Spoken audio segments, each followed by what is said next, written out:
Hi, my name is Bethany, and today I'm going to be myth busting 7 things about autism in 5 minutes or less. 1. Meltdowns are the same as tantrums. No. Meltdowns are not the same thing as tantrums. However, it is easy to mistake them as the same thing because of how they look on the outward. So the difference between a tantrum and a meltdown is basically a tantrum is a purposeful fit throwing to be able to get something or get their way. A meltdown is not about getting one's way. However, it can be confusing to parents and caregivers because it can seem that way. What is actually happening when a meltdown is happening is an overwhelm, a lot of times, of sensory things, and sometimes this can also be emotional. A lot of times people on the spectrum have difficulty processing emotions and, intricate things, and so that delayed processing mixed with sensory input and mixed with all these other things and demands and changes in routine and schedule, all of that can come together and it's just like this overwhelming wave that comes over them.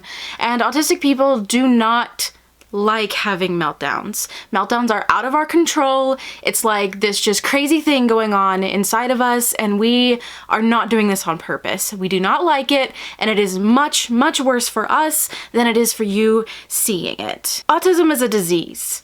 Autism is not a disease. A disease is something that has very specific symptoms, and it's kind of something going wrong in the body with a specific set of symptoms. A lot of people might consider a disease also an illness. A lot of times, connotation-wise, when you hear disease and illness, you're thinking of maybe things like being, I don't know why I have this mental image of things being like eaten or degrading, and also that these things might spread, whereas a disorder is a dysfunction or an abnormality in function, basically. So yes, autism is a disorder because there is an abnormal functioning inside of our brains and causes a lot of abnormal things, but it is not a disease and you won't be catching autism from anyone. Only children have autism. The funny thing is, autistic children also grow up to become teenagers and adults just like non-autistic children.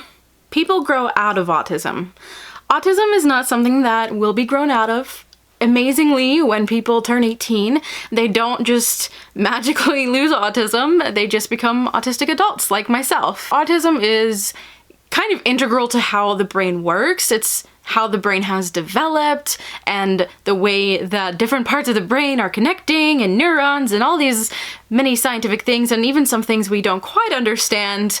So it's not something that just like poof disappears. It is just a part of who we are, and adults have autism because autism doesn't go away and we don't grow out of it. Only boys have autism. This is not true. However, for a while, some researchers thought this was true, especially in the research for Asperger's specifically. However, we've learned that that's not the case, but there is a medical bias against diagnosing girls, as well as some other factors that make it more difficult to diagnose girls. However, despite current diagnosis, a recent study suggests that the boy-to-girl ratio for autism is actually 3-to-1 rather than the diagnosed 4-to-1 statistic. All autistics are savants. No.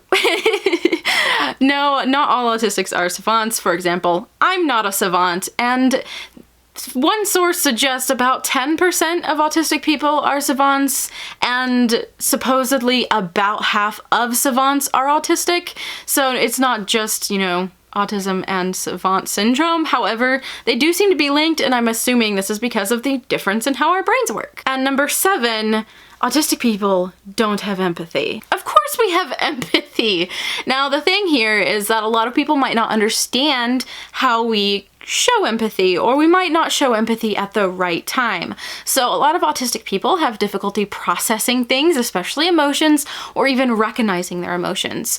Also, we don't always express in the same way that you might express. So we might be feeling empathy for you. We might have all the empathy in the world for you, but we might not express it in a way that you feel that we are empathetic, if that makes sense. So it's not that we don't have empathy or we can't feel for you. In In fact, a lot of people suggest that autistic people have a huge amount of empathy, and it becomes very overwhelming and difficult to deal with and makes us kind of want to shut that out. Thank you for watching. If you're interested in learning about autism from an autistic adult perspective, mine, you can go ahead and hit that subscribe button, and if you enjoyed the video, go ahead and drop a like.